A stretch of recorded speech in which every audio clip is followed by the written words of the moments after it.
Hi everybody, it's Kay, and today I want to talk to you about this book. It is Praisesong for the Kitchen Ghost by Crystal Wilkinson. This is a wonderful, wonderful memoir. It's not a cookbook, it's a memoir. It will stimulate your appetite, that's for sure, but it will also tug at your heartstrings. Crystal was inspired by a matriarch in her family, Aggie of Color, as she was called.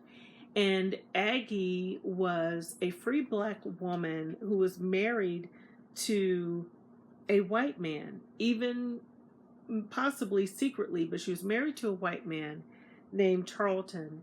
And he deeded her household items such as a table, 6 knives and forks, 6 plates and earthen vessels in which to cook.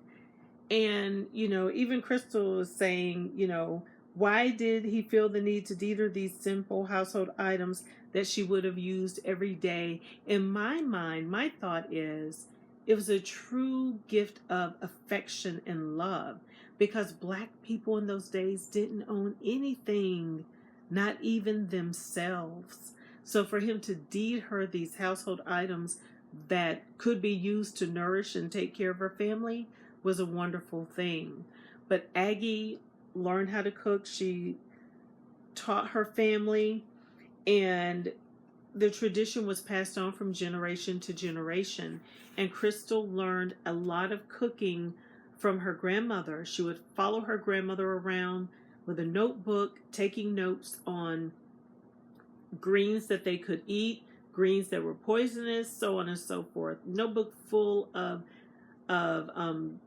tips and tricks, if you will, and learning how to farm and forage for food and cook food back when Crystal was a little girl.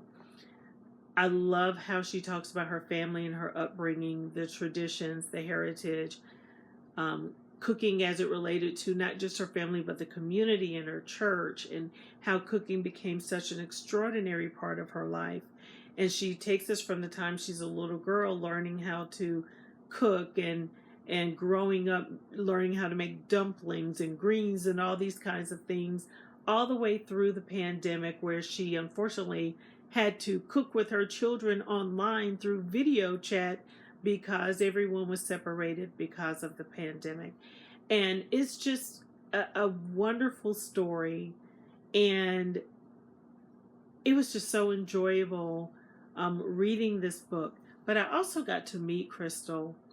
She came here locally to the bookstore, and the bookstore has a chef who served us a 5-course meal based on the recipes in this book. And when I tell you the food was fantastic. It really, really was.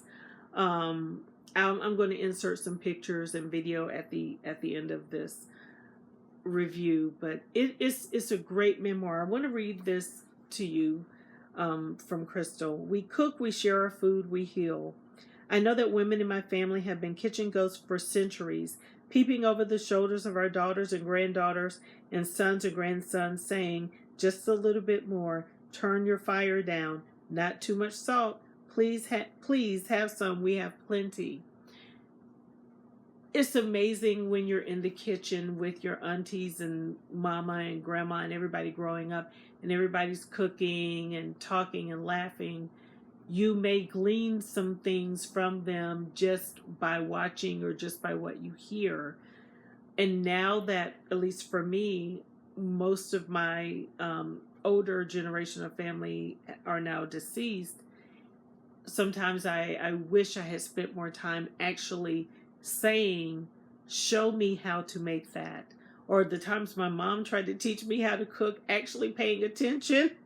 I wanted to be out in the street with my friends. I didn't want to learn how to cook, the way she did. And I do regret not paying more attention. But this book just brought so many memories back for me. I cried the entire time I read it. But it is a wonderful story. Crystal's story is wonderful. The traditions in her family, the heritage in her family, all the things that she's learned, that she's sharing with us about cooking in this book. It's just phenomenal, and I really want you to check it out. Again, it's Praisesong for the Kitchen Ghost. And stay tuned so you can see a couple of pictures of us. And I think I have a video of Crystal speaking that I'll insert as well.